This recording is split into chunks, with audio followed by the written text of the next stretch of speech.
So what's up guys, hope you all are doing great. My name is Shivang and welcome back to another video where today in this video I'm going to teach you a very important topic, which is how to grow and care for your aquatic plants. So without wasting any time, let's get started. So our first segment is choosing your aquarium plants. So choose your plants mindfully and make wise choices. आप जितना अपने plans को properly choose करने में लगाओगे आपके लिए उतना ही अच्छा है. Don't think that you are wasting time on choosing plants because as you may know कि हम सबके एक्वेरियम का वाटर केमिस्ट्री और एटमॉस्फेयर अलग होता है. Some of my suggestions are Sagittaria subulata, Cryptocoryne, Anubias and ordinary java fern, Valisneria, Hygrophila deformis, and many more. So if you want to know more plant suggestions, then please do let me know in the comments. I will reply you there. Second segment is the substrate or the growth medium. So for the fertilized layer of the substrate we must use a substance or soil which has more CEC. और अगर आप मुझसे पूछेंगे कि CEC क्या होता है, तो CEC stands for cation exchange capacity. ये सॉइल की बहुत इंपॉर्टेंट प्रॉपर्टी होती है जिससे हमारी सॉइल अपने अंदर फर्टिलाइजर्स के साथ रिएक्ट कर सकती है और प्लांट्स के रूट हेयर तक न्यूट्रिएंट्स को इजीली पहुंचा सकती है और उनके लिए न्यूट्रिएंट्स को अब्सॉर्ब करना फिजिबल बना सकती है. सो आप ऐसी सबस्ट्रेट का यूज कीजिए जो बहुत ज्यादा सीईसी में रिच हो. ठीक है. So my top recommendations are mineralize soil, garden top soil, ठीक है, वर्मी कंपोस्ट और हम सबकी favourite aqua soil. Aqua soil थोड़ी सी महंगी होती है, सो अगर आपका बजट अच्छा है सो यूज एक्वा सॉइल, और अगर आपके बजट थोड़ा इधर उधर हो रहा है then you can use garden soil या vermicompost. Okay guys, all of these work as good as anything. So guys आप इसमें कोई भी प्लांट्स अच्छे से उगा सकते हो, बस ध्यान देना है कि जो आप अपने सैंड की कैपिंग लीजिए उसमें सिलिकेट ज्यादा ना हो, इसलिए आपको रेगुलर वाटर चेंजेस करने हैं ताकि वाटर का जो लोड है वो कम हो सके और आपका वाटर बहुत ज्यादा क्लीन रह सके.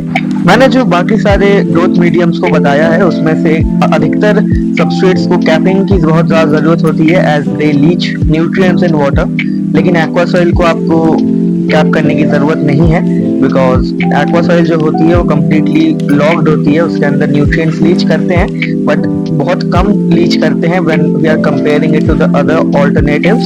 सो our next segment is lighting. यहाँ पर हम थोड़ा टेक्निकल होने जा रहे हैं और ये बहुत ज्यादा इंपॉर्टेंट टॉपिक भी होने वाला है. So sit back, relax and learn.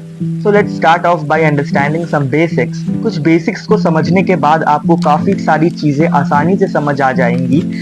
What is lumen? So lumen वो प्रॉपर्टी होती है लाइट की जो उसके ब्राइटनेस को डिनोट करती है. And next is Kelvin. So what is Kelvin temperature? Kelvin temperature light की वो प्रॉपर्टी होती है जो उसके कलर को डिनोट करती है कि लाइट कितना वार्म है या कितना कोल्ड कलर के लाइट है.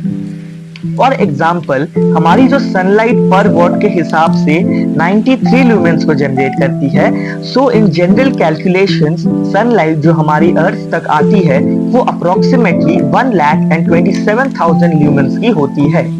Yes, now let's get back to the topic कि आपको कितनी लाइट चाहिए अपने एक्वेरियम के लिए.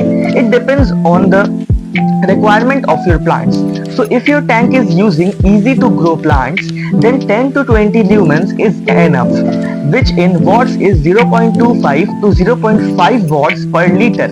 If you are growing medium difficulty plants, then 20 to 40 lumens is more than enough, which in watts is 0.5 to 1 watt per liter. And if you are using or growing high difficulty or advanced categorized plants, then 40 lumens will be adequate, जो watts में 1 to 2 watt per liter होता है.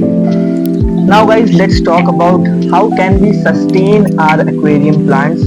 The sustenance of your aquarium plants comes when you are growing your plants healthy.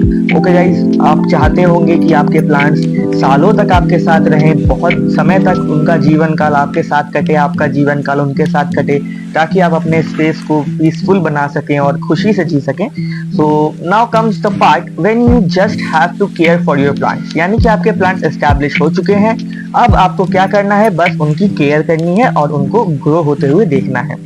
So for sustaining your aquarium plants or the entire vegetation of yours present in the aquarium is consistency.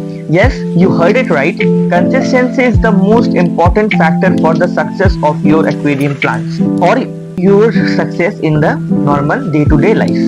If you are consistent at any skill or job, you will become more skillful and more experienced, right? So आपको क्या करना है? आपको fertilisers को बहुत ज़्यादा consistently डालना है, लाइटिंग शेड्यूल बहुत प्रॉपर रखना है, कंसिस्टेंट रखना है, and if your tank is new then 8 hours of light is more than enough for most of the plants that you are going to use in the aquarium. But if your tank is matured then you can add more time to your lighting schedule, but remember with more light comes the risk of algae breakout or infestation. So जैसा कि मैंने आपको बताया कि ज़्यादा lighting के साथ algae infestation और एल्गी ब्रेकआउट की प्रॉब्लम्स हमें देखने मिल सकती हैं, तो इसीलिए मैं आपको ये बताना चाहूँगा कि आप अपने कन्वीनियंस के हिसाब से अगर आप ज़्यादा फ्री हैं तो आप लाइटिंग शेड्यूल को बढ़ा के एक्सपेरिमेंटेशन कर सकते हैं अपने टैंक के ऊपर, अपने सिस्टम के ऊपर. सो या, so that's all for today guys. Thanks for watching. Hope you learned something new today. Do let me know in the comments what you think about the video, and if you have any questions do let me know in the comments as well. I will surely answer them.